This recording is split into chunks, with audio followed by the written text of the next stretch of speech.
Isinama po ng company dating House Speaker Martin Romualdez sa kanyang supplemental counter-affidavit ang pagbawi ni Orly Gutesa sa mga aligasyon niya laban sa kongresista.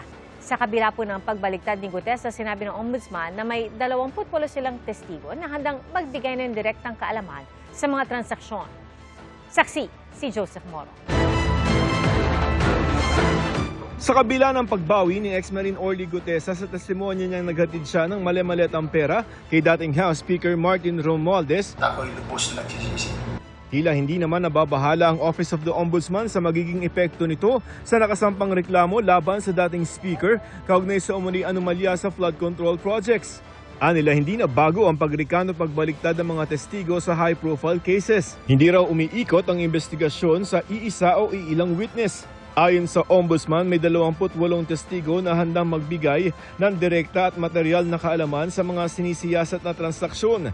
Nasa ilalim daw sila ng legal na proseso. Babala pa nila ang sino mang mga ngasumadlang o manggulo sa proceedings ng Ombudsman ay haharap sa buong bigat ng batas.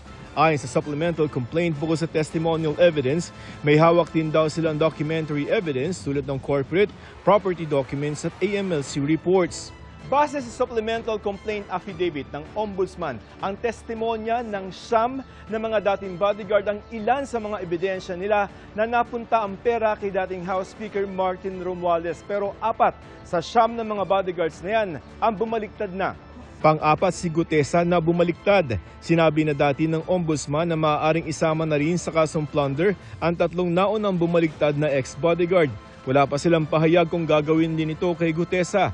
Sa kanyang affidavit, sinabi ni Gutesa na nadala umano siya ng 6 matatamis na salita ni na dating Congressman Mike Defensor at Senador Dante Marcoleta. Sinisika pa rin ng GMA News na makuha ang panig ni na Defensor at Marcoleta. Sa video ni Gutesa na ibinigay sa GMA News, sinabi niyang dala raw ng takot kaya siya napilitang patotohanan ang mga nakasaad sa affidavit na binasa niya sa Senate Blue Ribbon Committee kahit hindi raw ito totoo. Dala ng takot at pangamba, lahat ng nakalahad sa affidavit na kanilang ginawa ay aking nasabi na nasaksihan o kahit hindi ito totoo. Pati ang pagsabi ng pasama ako sa 3 beses na delivery ng mga balita sa alitiding bahay ni Speaker Martin Romualdez sa Forbes Park. Wala akong naging direktang kontak o nakita man lang si Speaker Romualdez sa nasabing address. Kanina naghain na ng supplemental counter-affidavit si Romualdez sa Ombudsman. Kalakip ang affidavit ng pagbaliktad ni Gutesa at ang affidavit ng 25 iba pang mga security personnel ni dating Congressman Saldico para patunayang hindi totoo ang alegasyon ng mga tinaguriang Maleta Boys. Ibig sabihin ba pagka original statements na may allegations na may mga pera or pangakong sinasabi ay paniniwalaan natin pero yung recantation or pagbawi ay hindi natin pananiniwalaan. So medyo malabo po yata. We are confident po na in a fair and impartial investigation, wala pong ebidensya.